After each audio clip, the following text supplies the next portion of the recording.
오늘은 죽음을 초월하는 영원한 삶이라는 내용으로 말씀드립니다. 성경 말씀은 요한복음 3장 16절입니다.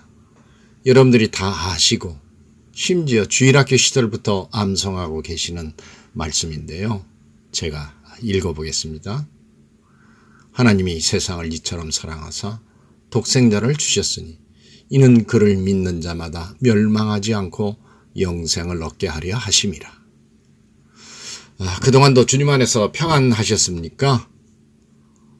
그런데 우리가 살고 있는 이 세상이 순리대로 되어가는 게 별로 없어서 여러분의 마음은 깊게 상처가 나고 여전히 걱정과 불안에 쌓여 있을 것이라고 봅니다. 우리 인생은 언젠가 그 끝이 있어 이 세상을 떠나게 되어 있습니다만 작금의 현실은 워낙 불법이 판을 치고 있어서 어서 속히 이 세상을 떠나 공의와 정의의 하나님이 통치하시는 저 천국에 가기를 마음속으로 원하고 계시는 분도 있으리라 봅니다.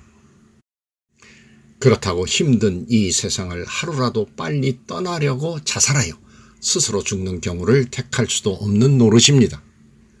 자살은 본인 스스로를 죽이는 명백한 살인 행위이기 때문입니다. 그런데 세계적으로는 한 해에 100만 명 정도가 자살하고 우리나라는 2019년 통계로 13,799명이 자살한 것으로 알려지고 있습니다. 이는 OECD 국가 중에서 첫 번째로 그야말로 대한민국은 세계 최고의 자살 공화국이라고 말할 수 있습니다. 대통령을 지낸 사람까지 바위에서 뛰어내리니 일반 국민들이야 툭 하면 목숨을 끊는 것은 별로 대수롭지 않게 생각하게 되었습니다. 나라의 장래가 암담하기만 합니다. 천국에 가면 우리는 영원한 삶을 누릴 것이라고 우리는 주일학교 시절부터 그렇게 배웠습니다. 그런데 말입니다. 사람들은 그래도 이 세상에서 오래오래 살기를 모두 다 원하고 있습니다. 옛 속담에 개똥밭에 굴러도 이승이 좋다. 죽은 정승이 산 개만 못하다. 거꾸로 매달아도 사는 세상이 낫다. 땡감을 따먹어도 이승이 좋다. 말똥에 굴러도 이승이 좋다. 라고 하는 등등의 말이 있지 않습니까? 아무리 고생이 많아도 이 세상에 사는 것이 죽는 것보다 낫다는 말입니다. 초상집에 가면 죽은 사람만 불쌍하다라는 말도 곧잘하게 됩니다. 사람들은 누구나 병에 걸리지 않고 오래오래 살기를 원합니다. 그래서 오래오래 건강하게 살려고 운동도 하고 좋은 음식도 먹고 합니다. 심지어 불로초를 찾기도 합니다.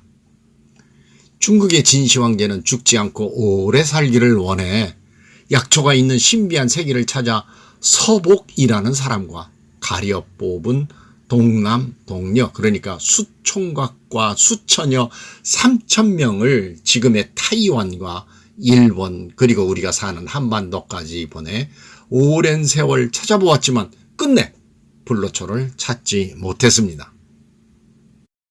정작 진시황제 본인은 불로초를 찾기도 전에 열사병에 걸려 겨우 49세가 되는 해에 그만 죽은 것으로 알려지고 있습니다.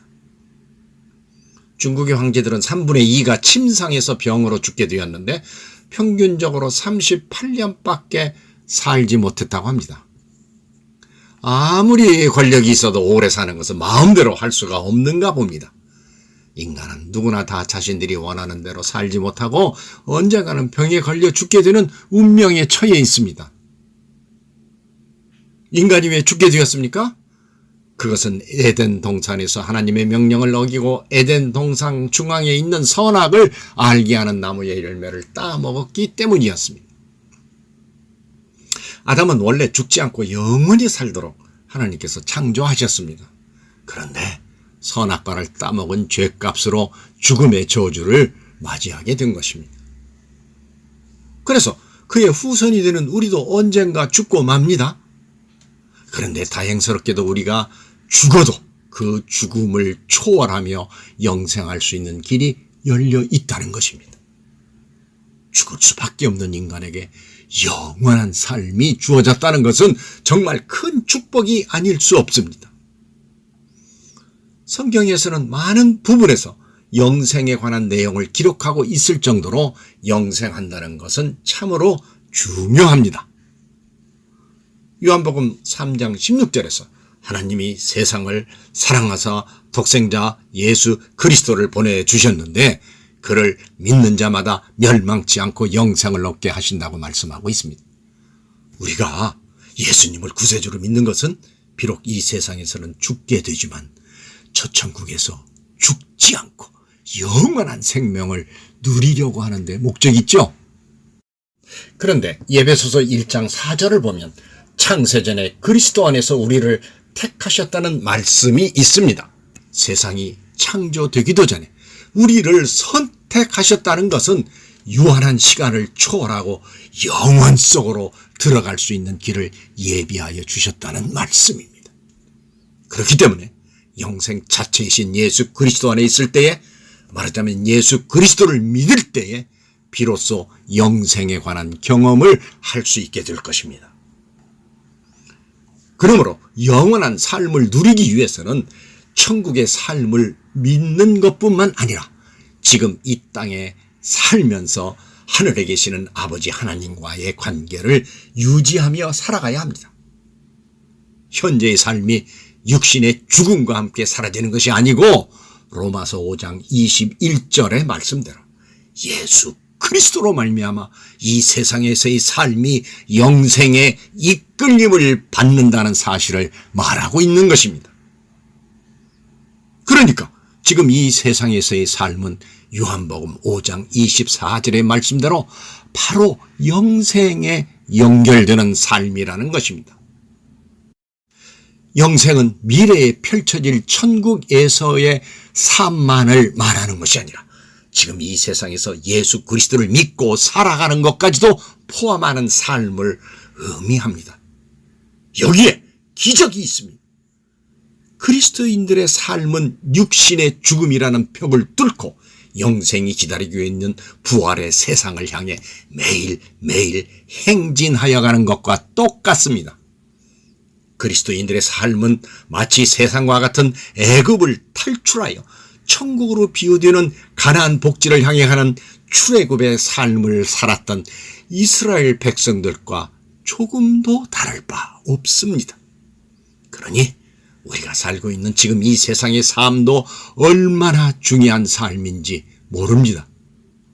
이 세상에서의 삶이 있으므로 저 천국의 영원한 삶도 있는 것입니다.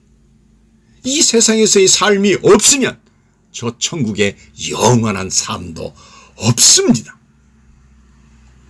그러기에 장차 천국에 가서 살 우리는 이 세상의 삶을 천국으로 승화시켜야 할 의무가 있습니다. 우리 주님도 누가복음 17장 21절에 천국이 여기 있다 저기 있다고도 못한다. 천국은 우리 안에 있느니라고 하셨죠? 그러니 우리들이 살고 있는 이 세상에서 천국이 이루어지는, 즉 천국을 연습하는 삶을 매일매일 살아야 한다는 것입니다. 그러기 위해 우리의 삶은 중생의 삶, 거듭난 삶이 되어야 합니다. 만일에 육신적인 생명은 가지고 이 세상을 살고 있지만 영생에 대한 확신이 없다면 구원받지 못한 상태가 되어버립니다. 그러므로 영생은 예수 그리스도를 믿는 것, 즉 거듭나는 중생함과 연결되어 있습니다. 그러니 우리는 세상에 빠져 육신만을 위해 살면 절대 안 됩니다. 오직 하늘을 소망 삼고 살아야 합니다. 이 세상은 잠시 잠깐이고 하룻밤 묵어가는 장막집 같은 곳이기 때문입니다. 이 세상에 정을 붙이고 온 힘을 기울이며 살아야 할 아무런 이유가 없습니다. 더군다나 이 세상이 불법이 난무하고 권세를 잡은 불의한 자들이 장차 어떠한 기상천외한 일들을 자행할지 몰라 너무나 불안하기에 더더욱 그렇습니다. 아마 공중의 권세 잡은 자들이 저들의 세상을 견고하게 더 확장하고 하나님의 자녀들을 괴롭힐 것입니다. 이것이 성경의 말씀이고 그렇기에 우리는 그러한 미래를 감당해야 한다면 지금 이 땅에서 살고 있는 우리들은 하늘에 계시는 아버지 하나님과의 관계를 더욱 유지하며 이 땅에서 천국을 연습하며 천국이 우리 안에 거하도록 해야 합니다. 우리는 마치 여행 온 사람처럼 이 세상에 잠시 잠깐 머물고 있는 천국 백성들입니다. 우리의 본향은 저 천국, 우리를 죄에서 구하신 주님이 계신 곳이라는 것을 깨닫고 그 천국을 늘 사모해야 합니다. 그래야 이 어려움 가운데서도 천국에 대한 소망이 있는 까닭에 인내하며 장차 펼쳐질 환난의 시기를 무사히 통과할 수 있을 것입니다.